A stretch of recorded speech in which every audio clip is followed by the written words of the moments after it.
ফুলকলি রে ফুলকলি, এ ফুল ফোটাতে কেন এলি? যারে যা দুষ্টু ভ্রমর রাখে রে তোর মনের খবর জানি রে জানি, মধুর লোভে ফুলের দিকে নজর তুই যে দিলি।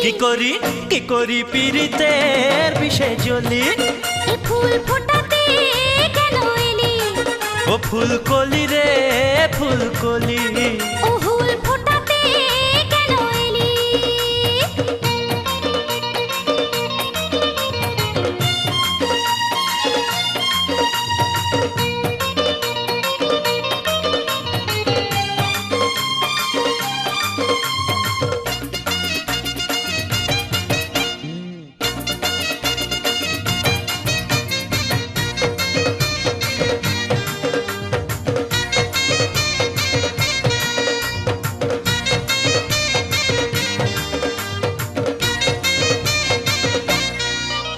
আরে জানি না কেন রূপের তোর এত দেমাগ, আরে চল না রে ছাদনা তলায় একসাথে নেব সাত পাক। এলো যে ফাগুন মাস, পিরিতি আগুন চাস, তবু যে পালিয়ে যাস করে পরানটা হাঁস ফাঁস।